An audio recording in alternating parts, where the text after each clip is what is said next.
We've just received official news on the stats and abilities of Zhezhi's weapon, and wow, it's a bit of a doozy.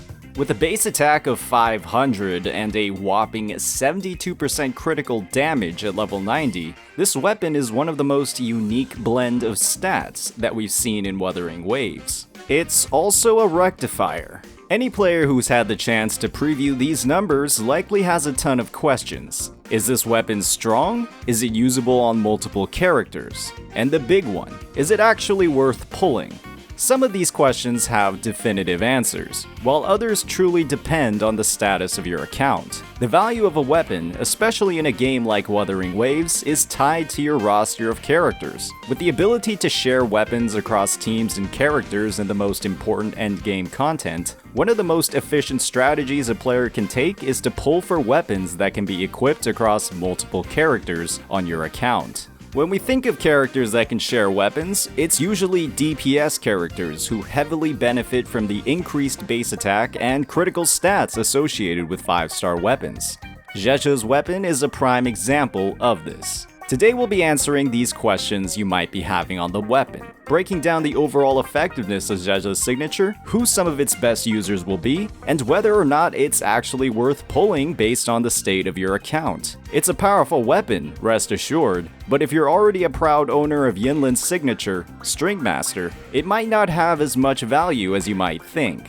As always, if you're enjoying this content, please hit that like and subscribe button. Our analysis of Zhezhi's weapon begins with its raw stat profile. With a medium level base attack of 500 and a massive critty damage of 72%, this weapon has a similar stat breakdown to Yinlin's, having more crit stats but a significantly lower base attack compared to other 5-star weapons like Zhezhi's. What this means is that characters wielding this weapon will have lower attack numbers than characters using other 5-star weapons in exchange for a huge boost to critical stats. Unfortunately, this weapon could prove a little difficult to build around. With so much of its value in critical damage, characters with this weapon will need a ton of crit rate across their echoes and their substats to ensure that this critical damage actually has an effect. If you're planning on using this weapon on characters you've already built, what this means is that you might have to go back to the drawing board when it comes to your echoes to make sure your crit rate reaches 70% or above to actually receive the benefits from this weapon.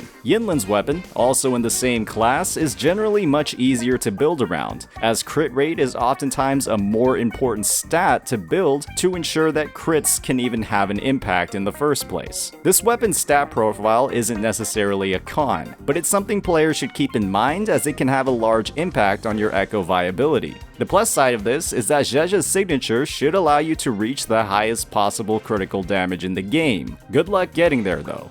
However, base stats on a weapon, regardless of how effective they are only one part of a weapon's total effect. Oftentimes, its weapon's skill can be a driving force of its impact, and Zhezhi has one of the most unique weapon skills we've seen. This weapon gives a percentage increase to attack, which works great for its lowered base, and a stacking bonus to basic attack damage that lasts 6 seconds every time a wielder casts a resonance skill. And if the wielder swaps off-field with 3 stacks, they consume those stacks to buff their off-field basic attacks by a huge percentage for a huge duration. This weapon skill tells us a few things. First, this weapon is great for basic attackers at a baseline. Second, Zhezhi is the only one who can use its full weapon skill. There are currently no characters in the game who deal basic attack damage while off-field. We can naturally assume that Zhezhi will be the first. This unfortunately makes a huge part of Zhezhi's signature obsolete on virtually every other character. If you're pulling this weapon for any Rectifier user, even Verena or Baija, there's pretty much no way to make use of its passive while off-field. Additionally, there are even more problems with this basic attack buff, and that's the way that it stacks. Zhezhi's signature requires the wielder to cast 3 resonance skills within a very short period of time to gain its full buffs. If we think about Encore, a character who would benefit quite a bit from this weapon and its fully stacked effect, the most resonance skills she can cast is realistically 2.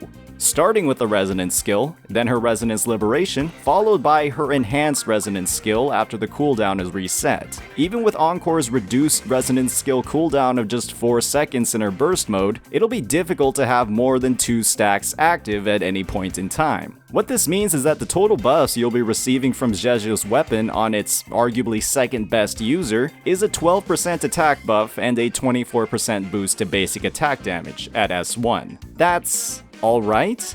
On the other hand, Yin Signature is far more universal, granting a 12% all-attribute damage boost and a general attack buff upon simply dealing Resonance skill damage, and no need to trigger any conditions for its off-field damage boost. Even characters like Encore, who basic attack a lot in their rotations, don't actually have all of their damage coming from basic attacks. This means that the general attack buff from Yin Signature will actually have more effectiveness on Encore's overall kit, even if Zhezhi's signature grants some huge boosts to basic attack. Encore can actually use the off-field damage buff on Yinlin's weapon during her Forte Circuit's delayed explosion, while Zhezhi's off-field bonus, even if it can be activated at 3 stacks, won't have an effect at all. When it comes to other Rectifier users, there's not a lot to talk about. Yinlin is another possible candidate for Zhezhi's signature, but her basic attacks suck.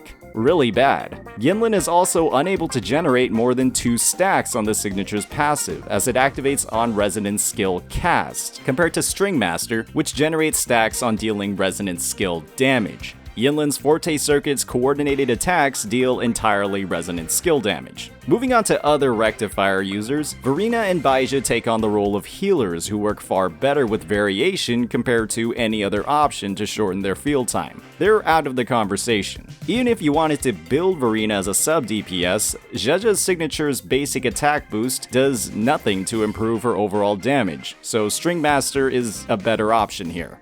Based off where this discussion has been going, you might have a good idea on the potential value of Zhezhi's signature. It's actually quite simple. If you have String Master, I would hold off on pulling Zhezhi's weapon. With String Master's general buffs to attack, it'll likely be Zhezhi's second best weapon behind her signature. On every other Rectifier DPS, String Master is simply better than Zhezhi's signature. On the other hand, if you don't have String Master but you want to pull Zhezhi and want to build Encore, this weapon could be a great pick towards building both of those characters, but you have to keep in mind that Yinlin will rerun one day, and so will her weapon. On the third hand, if you like Zhezhi and you don't care about resource efficiency, just pull her and her signature. You decide where you spend your limited resources, and if optimizing for Zhezhi makes you happy, go for it. Hopefully, this overview was helpful in highlighting the potential of Zhezhi's signature. There's been quite a bit of excitement on its potential for characters beyond Zhezhi on the roster, but that potential is a bit more limited than you might think. As always, if you enjoyed this content, please hit that like and subscribe button.